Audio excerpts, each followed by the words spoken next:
Salut, vous écoutez Vivre l'Aube, le podcast qui vous emmène à la découverte du département de l'Aube à 1h30 de Paris. Dans chaque épisode, nous partons à la rencontre des habitants du territoire, ces Aubois passionnés qui, à travers leur histoire, nous font découvrir le patrimoine, le savoir-faire et le savoir-vivre de leur région. Je suis Eden et après 5 ans de vie parisienne, j'ai décidé de quitter Paris pour m'installer à la campagne dans le Pays d'Hôte, territoire rural de l'Aube. Alors si vous aussi, vous rêvez de changer de vie et de trouver votre petit coin de paradis, je vous emmène avec moi pour découvrir la vie dans l'Aube. Pour cet épisode, j'ai rencontré Jill, une Auboise native engagée dans le monde associatif. Entrepreneur déterminée, elle se bat pour des projets solidaires et m'a raconté ses aventures auboises.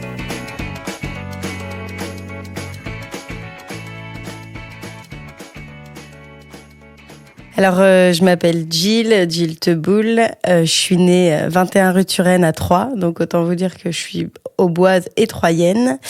Je suis mariée, j'ai un enfant, une magnifique petite fille qui a 2 ans. Et du coup, j'ai eu un restaurant pendant 10 ans à Troyes qui s'appelait Les Oiseaux de Passage. Ça a été la volonté de créer un lieu où il y ait différentes personnes qui se rencontrent.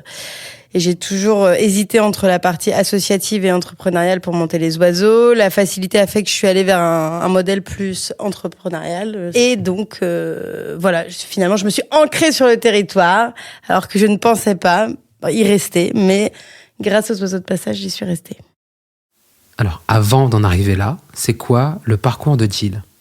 Je pars déjà une première fois du centre-ville de Troyes en CM2 quand mes parents décident d'acheter une maison à Chauffour-les-Baillis. Alors là, je vais te dire que quand tu crois aller au collège Bernonville, plein centre-ville, et que on te dit que tu fais ta 6e à l'Usinicity, t'es un peu dégoûté. Donc, découverte de la ruralité auboise, qui finalement était une belle découverte. Après ma terminale L, option art plastique, je pars à la Sorbonne à Paris faire des études d'art plastique. La vie à Paris est chère, n'est-ce pas ? Donc, j'enchaîne les boulots à côté de mes études et du coup, je me perds dans quelque chose qui ne me correspond plus parce qu'en fait, je me rends compte qu'une fac d'art plastique, licence, qu'est-ce que je vais faire à part prof ? J'ai pas envie d'être prof. Donc, je décide d'arrêter. C'est là-bas aussi que je commence à connaître la restauration, les extras, l'envie de faire des saisons, voilà, l'envie de découvrir les gens, de leur parler. Il y a vraiment le côté de la restauration dans le côté social de ça. Après un voyage de 6 mois en Europe de l'Est, où elle prend conscience de certaines disparités, Jill revient dans l'Aube avec l'envie de monter des projets qui ont du sens.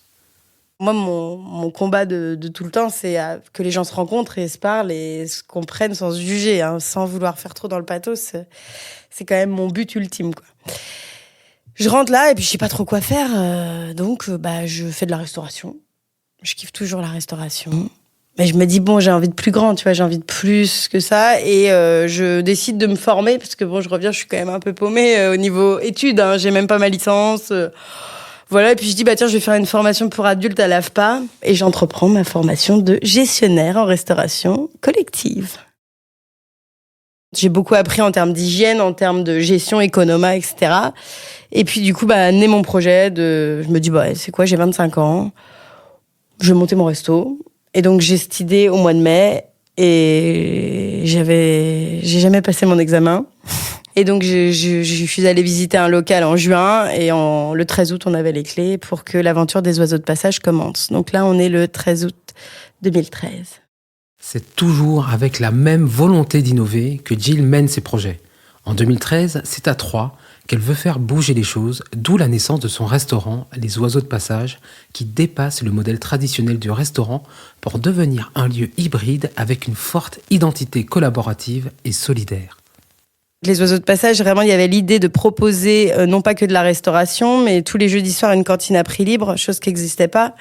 Il y avait l'idée de proposer des ateliers. J'avais sollicité des créateurs, des assos pour leur dire... On est en 2013, il n'y avait pas encore ça, il n'y avait pas d'atelier trop. Il n'y avait que l'Arrivage qui existait, qui était un lieu super pour les artistes. Mais après, il n'y avait pas de lieu un peu hybride comme ça, avec, par exemple, au début, il y avait du soutien scolaire, des ateliers pour enfants, d'art plastique. Il y avait Sidonie Pâquerette qui faisait du tricot, crochet. Voilà, l'idée, c'était que les gens s'approprient le lieu et en fassent un peu ce qu'ils voulaient. J'ai toujours voulu que la partie lucrative finance des activités qui le soient moins. Donc, il y avait une bibliothèque en libre-échange qui prenait tout un mur, qui prenait toute une vitrine dans le passage. On était cours du Mortier d'Or à Troyes. Très belle cour. Au bout de quelques années, Jill a envie d'autre chose, de remettre encore plus de dimension humaine et d'inclusion dans ses projets. Donc, naît un petit peu dans ma tête l'idée de monter une conserverie en insertion. Parce que l'insertion professionnelle, je trouve que c'est un bon moteur plutôt que les gens soient isolés chez eux au chômage. Leur proposer une activité qui leur permette de monter en compétences et puis qui soient pas isolés. Je veux dire, tu luttes contre le communautarisme, l'isolement social, la souffrance, la précarité aussi, parce que là, ils travaillent, donc ils ont un salaire. Et donc, je me disais, une conserverie, ce serait assez génial. Et comme je travaillais avec plusieurs maraîchers aux oiseaux de passage, j'ai commencé à aller les voir pour leur dire, ça vous irait pas qu'on monte une conserverie? Ils m'ont tous dit, si, carrément. La conserverie ne verra finalement pas le jour tout de suite. Le Rucher Créatif, tiers-lieu collaboratif, ouvre ses portes au centre-ville de Troyes. Les porteurs de projet proposent à Jill d'y développer un nouveau concept de restauration engagée, totalement en phase avec ses valeurs, qu'elle nomme tout simplement Cantinétique. Donc là, quand on se rencontre, on est au mois de février. Et là, je dis, moi, je veux bien faire une cuisine ouverte, végétale, parce que je trouve que c'est pareil. À Les Oiseaux de Passage, on a été les premiers à proposer vraiment, à mettre en avant une offre végétarienne, végétalienne, et qui s'adapte à tous les régimes. Et moi, je voulais vraiment associer le côté alimentation saine et durable à public en précarité, accompagné, sous forme d'insertion. Je trouvais que il y avait un manque là. Et en cuisine ouverte pour que les personnes en insertion rencontrent des gens de tous horizons et que le lien se fasse. Sauf que moi, je suis toute seule et je vais voir du coup avec mon petit projet la DEDSPP, la direct, et puis je leur dis, voilà les gars, moi j'ai ça comme projet, est-ce que je peux avoir des agréments pour accompagner des gens en insertion? Ils me disent, c'est bien Madame Teboul, mais on n'octroie pas des agréments comme ça à des gens, rapprochez-vous d'une structure existante parce que le projet est vraiment chouette.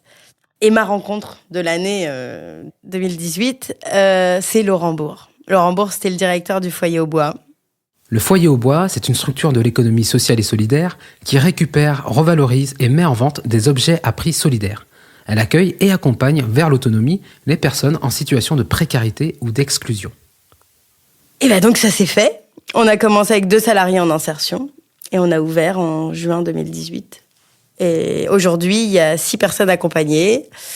Il y a une encadrante technique, maintenant il y a une conseillère d'insertion et puis voilà, il y a moi. Donc, je travaille sur le modèle éco d'une conserverie. En parallèle, je rencontre Marie-Laure Bouchot, du coup, qui avait le restaurant Le Flexi. Et du coup, on se rapproche pas mal. Et elle me dit qu'elle est sur un projet de conserverie aussi.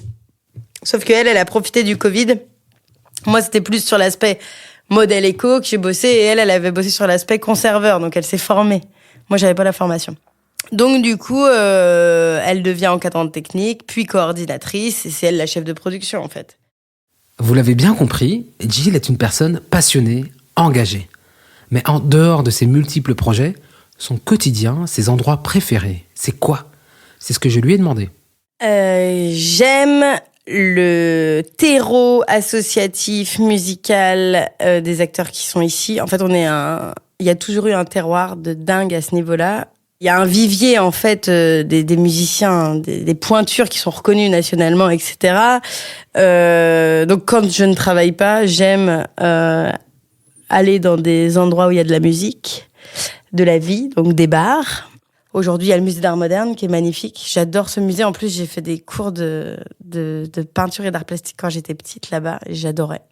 Moi, j'ai des souvenirs parce que j'ai fait du théâtre à Troyes quand j'étais petite. J'ai eu la chance que mes parents m'inscrivent au cours de théâtre. Donc, j'en ai fait 8 ans au Conservatoire de Troyes. Et ça, c'est une vraie chance qu'on ait ça ici.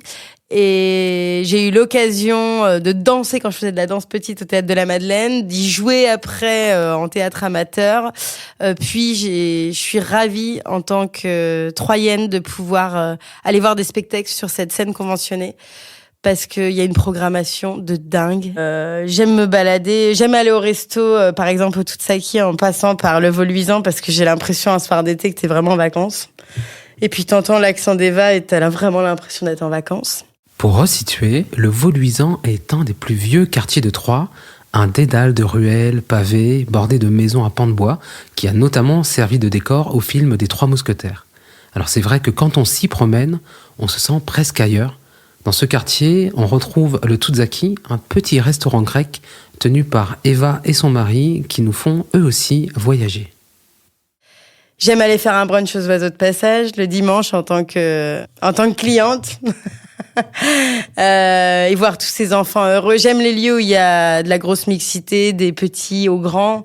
Les élans associatifs, les gens qui se fédèrent. J'aime aller à des manifs quand il faut y aller, parce qu'à un moment, des fois, il faut y aller. Voilà tout ce que j'aime. Et j'aime, des fois, aller sur la route, justement, pour aller à l'Aiguillage. Tu t'arrêtes à Fouchères ou à Chappes, tu te baignes un coup. Voilà, ça, c'est trop bien. Tu t'arrêtes boire une bière à la Rouffe, à la réserve du Paty. Et puis tu vas voir un petit concert, et puis le soir tu campes de manière sauvage. Voilà ce que j'aime faire. Alors, qu'est-ce qu'on peut dire aux gens qui ont envie de s'investir dans l'associatif ? Pour moi, c'est un terrain... Au niveau associatif, je trouve que ça reste quand même assez vierge. D'ailleurs, c'est ce qui a fait que j'avais envie de monter des projets à Troyes. Il y a de plus en plus d'assos qui perdurent et qui font des choses. Et je trouve que la vie, elle est quand même facile, quoi. Et je pense qu'en fait, ce que je dirais, c'est qu'il y a encore tant à faire que, avec de la mobilisation, tout peut être possible ici. J'inviterais les gens à s'investir dans les assos en disant, mais restez pas que dans votre train-train, boulot dodo, famille. Poussez les portes des assos, ils ont besoin de vous, ils sont bénévoles. Enfin, j'ai demandé à Jill, c'est quoi pour toi vivre l'Aube ? Alors, vivre l'Aube, pour moi, c'est être acteur de ce qui s'y passe, pas forcément regarder sur les cités claires ce qu'il y a à faire, mais y aller, se bouger du lundi au dimanche, le soir ou le matin tôt, c'est participer à tout ce que font les petites associations, parce qu'il faudrait pas que ça s'éteigne. Moi, j'en appelle vraiment aux gens à se renseigner sur le terroir associatif. Il y a Artisans du Monde qui est une super asso. À tous âges, je crois qu'on peut trouver son engagement citoyen. Et vivre l'Aube, c'est aider son territoire à se construire et pour l'avenir de nos enfants. C'est se renseigner aussi au niveau de la municipalité. Qu'est-ce qui s'y passe ? Comment on peut s'engager de manière citoyenne, sans parler politique. Être acteur, pas que spectateur. C'est la fin de notre épisode. Je remercie Jill de m'avoir ouvert les portes de Cantinétique pour partager une conversation pleine d'espoir. On se retrouve quant à nous dans un prochain épisode pour découvrir un nouveau portrait de l'Aube raconté par ses habitants.